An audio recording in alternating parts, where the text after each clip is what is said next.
7 June শনিবার ঈদ উল আজহা বা বকরা ঈদ। তো বকরা ঈদের সম্বন্ধে এমন কিছু বলার প্রয়োজন পড়ে না, কিন্তু যেহেতু কিছু কিছু ক্যালেন্ডার শুক্রবার ঈদ উল আজহা বলে লিখে দিয়েছে, তাই মানুষে একটা বিভ্রান্তির সম্ভাবনা আছে। এই হেতু আমার এই স্পষ্টীকরণ, আমি এই স্পষ্টীকরণটা দিচ্ছি শুধু আমার তরফ থেকে নয়, মক্কা শরীফ থেকে আমি ফোন পেয়েছি যেদিন তারা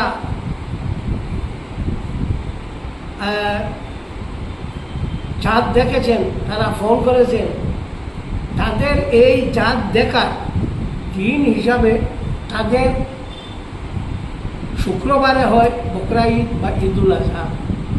সচরাচর আমাদের দেশে বেশিরভাগ ক্ষেত্রে দেখা যায় সৌদি আরবের পরের দিনে আমাদের এখানে ঈদ উল আজহা হোক কিংবা তো ঈদ উল ফিতর হয়ে থাকে। সেকেন্ডলি, যদিও ইহা অত্যন্ত দূর দূরান্ত, তবুও আমাদের পার্শ্বের রাজ্য বাংলাদেশের সঙ্গেও আমার যোগাযোগ হয়েছে।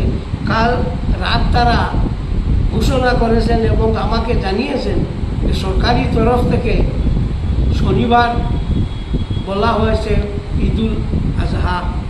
এই জন্য আমি এই ঈদ উল আজহা বা বকরা ঈদ ঘোষণা করার জন্য সবাইকে বলছি। ঘোষণা করার জন্য আমাকে সবাই বলছেন এবং আমি ঘোষণা করছি। তো যাই হোক, আমাদের এই তারিখটাই হইল 7 জুন শনিবার। এই দিনের কর্তব্য হলো কোনো কিছু না খাওয়া এবং কুরবানি দেওয়ার পর কুরবানির গোশত থেকে কিছু খাইয়ে এই যে স্বল্প সময়ের যে বিরতি, সেই বিরতিকে ভঙ্গ করা এবং মসজিদে যাওয়ার জন্য বড় বড় করে তাকবীর পড়া, আল্লাহু আকবার আল্লাহু আকবার লা ইলাহা ইল্লাল্লাহু আল্লাহু আকবার আল্লাহু আকবার ওয়ালিল্লাহিল হামদ, এক পথ দিয়ে যাওয়া এবং অন্য পথ দিয়ে আসা। ঠিক ঘর থেকে বের হয়ে একদম ঈদগাহ পর্যন্ত বা মসজিদ পর্যন্ত গিয়ে বন্ধ করা। আবার নামাজ শেষ হওয়ার পরেই, নামাজের পরে দোয়া হবে, দোয়ার শেষ হওয়ার পরেই আবার আল্লাহ আকবার বলে জারি করে। আর এই দিন মানুষকে কিছু শ্রদ্ধা করার বা দান খরচ করা হলো অত্যন্ত ভালো। এই দিনটি হলো অত্যন্ত ভালো এবং ঈদের আগের দিন যাকে ইয়ৌমে আরফা বলা হয়ে থাকে, এই দিন একটি রোজা রাখা হলো অত্যন্ত বেশি সওয়াবের কাম। যত নফল রোজা আছে তার মধ্যে সব থেকে বেশি সওয়াব হয়ে থাকে এই ঈদ আরফার রোজা।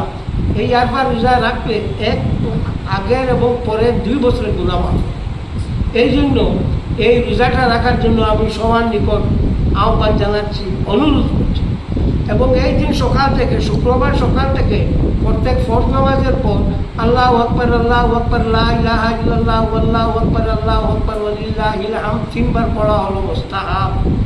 শরীরে নেকায়াত মুল্লা আলী কারি রহমতুল্লাহ তাআলা আলাইহি লিখেছেন ওয়াজিয়াতুতু মুস্তাহাব্বাতুন হাশিয়াতুত তাতাবি আলা মারাখিল ওয়ালা কিতাবের মধ্যে ইমাম আহমদ ইবনে মুহাম্মদ ইবনে ইসমাঈল তাতাবি আনবী রহমতুল্লাহ তাআলা আলাইহি লিখেছেন ইয়াজিবু মাররাতান ওয়া মা যাদা আলা যালিকা মুস্তাহাবুন খালাহুল বদরুল আইনি ফি শরঈ তুফাত।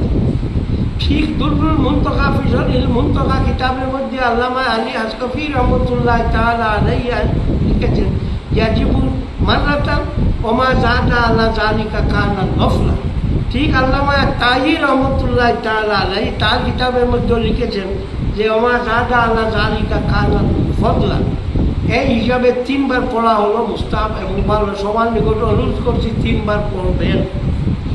এবং ঈদের দিন যে কোনো সময়, ঈদের নামাজের পর হোক কিংবা তো ঈদের নামাজের আগে হোক, 3 বার কুল হুয়াল্লাহু আহাদ যদি পড়া যায়, তাহলে এই বছর যে পরিমাণ ঘাস পাতা লতা বৃক্ষ গুল্ম যে পরিমাণ জন্মাবে, এই পরিমাণ সওয়াব আল্লাহ পাক পরবর্তীকালে আলো সবাইকে দিবেন। এই জন্য এই 3 বার কুল আল্লাহ পড়ার জন্য সবার নিকট আমি স্বনির্বন্ধ অনুরোধ রাখছি।